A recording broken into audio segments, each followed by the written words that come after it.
आज जो हम आपको सत्य घटना बताने जा रहे हैं, यह सुनने के बाद आपके भी रोंगटे खड़े हो जाएंगे। यह कहानी हमें भेजी है निशा शर्मा ने। वह बताती हैं कि उनका एक पति है, वो अपने पति के साथ घर में किराए से रहती हैं। किराए में एक रूम लेने पर वह उनका पति जो है काम में जाता है, रेलवे में काम करता है। कुछ दिन तक इनका काम अच्छा चलता है और उनकी पत्नी जो है पूजा पाठ में उनका ज़्यादा मन लगा रहता है। साईं बाबा के प्रति वह बहुत श्रद्धा से पूजा पाठ और व्रत करती है। निशा जी बताती हैं कि उनके पति बहुत ही अलग किस्म के इंसान थे। वह हर समय क्रोध अवस्था में रहते थे और हर समय उन्हें ताना मारते थे और कई बार उनके ऊपर हाथ भी उठा देते थे। लेकिन वह यह सब झेलते हुए, यह सब सहकर नज़रअंदाज करती जाती थी। एक दिन बात कुछ इतनी बिगड़ गई कि उनका पति जो है वह उनको कहने लगा कि निकल जाओ इस घर से, अब इस घर में मत आना, इस घर में तुम्हारी कोई ज़रूरत नहीं है। निशा बताती हैं उसके बाद वह घर से बाहर जब निकली तब एक जगह जाकर फूट फूट कर रोने लगी। रोते हुए वह मन ही मन यही सोचने लगी, अब मैं करूं तो करूं क्या, मैं जाऊं तो जाऊं कहां, मेरा तो घर भी मुझसे टूट गया। मैं अपने माता पिता के पास जाऊंगी तो मेरे माता पिता भी क्या सोचेंगे।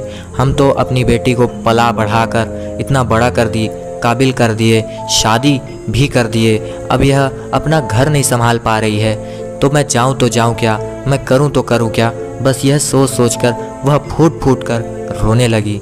इसके बाद उनको जब कोई रास्ता मार्ग नहीं दिखा तो वह बड़े से पहाड़ के ऊपर चढ़कर बस आत्महत्या करने ही वाली थी। उसी समय साईं बाबा का यह चमत्कार हुआ, जिसे सुनने के बाद भक्तों आप भी कमेंट बॉक्स में ओम साई राम कहने लगेंगे। उसके बाद निशा जी बताती हैं कि पीछे से कोई बाबा उनका हाथ पकड़े और पूछने लगे, बेटी यह क्या कर रही हो, आप आत्महत्या क्यों कर रही हो, ऐसा कौन सा विषम परेशानी आपके पीछे खड़ा हो चुका है कि आप आत्महत्या के पीछे पड़ गई। तब निशा जी बताती हैं कि मेरा पति है, वह मुझसे ठीक से बात नहीं करता, वह दिन भर मुझे ताना मारता है, वह मुझे गाली देता है, वह मुझे मारता है, वह इतना गंदा है कि मैं आपको बता नहीं सकती। मुझे आज मेरे पति ने घर से निकाल दिया है।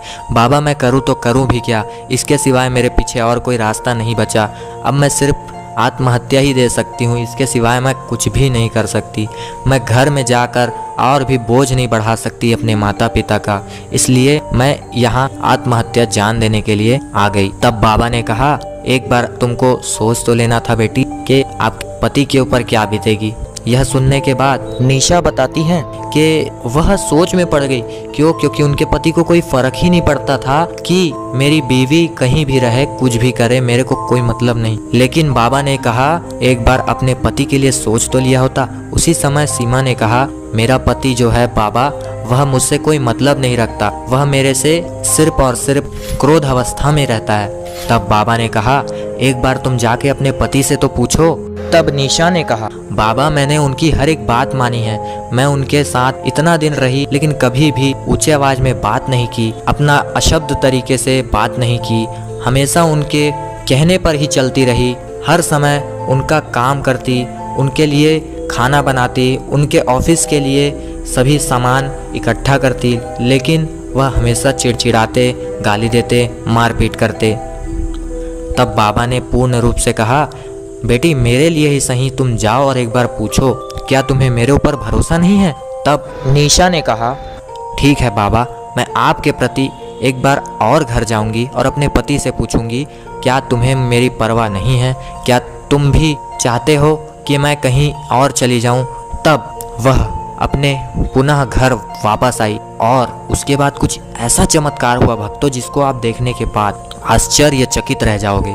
हुआ कुछ ऐसा, जहां निशा ने गेट को नॉक किया, उसका पति दरवाज़ा खोला और फूट फूट कर रोने लगा और बोलने लगा कि मुझसे बहुत बड़ा अपराध हो गया, मुझसे बहुत बड़ी गलती हो गई, मुझे माफ़ कर दो, मुझे क्षमा कर दो, मैं बहुत गंदा इंसान हूँ, मुझे माफ़ी दे दो।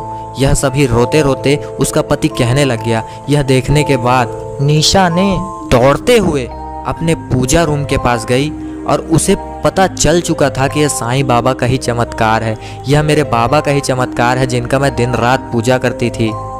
आज मेरा घर पुनः सही हो गया। कहते हैं ना, जो बाबा की सच्ची मन से श्रद्धा भक्ति एवं कथा व्रत रखता है उसको बचाने के लिए स्वयं शिरडी के साईं बाबा आते हैं। बस भक्तों, यही आज की वीडियो में हम आप सभी को दिखाना चाहते थे। अगली वीडियो में हम कुछ ऐसी सत्य घटना दिखाएंगे जिसे देखने के बाद आप भी आश्चर्यचकित रहने वाले हैं। अगर आपको यह वीडियो पसंद आया होगा तो भक्तों पे और भी शेयर जरूर कीजिएगा। हम मिलते हैं अगली वीडियो में, तब तक के लिए ओम साई राम।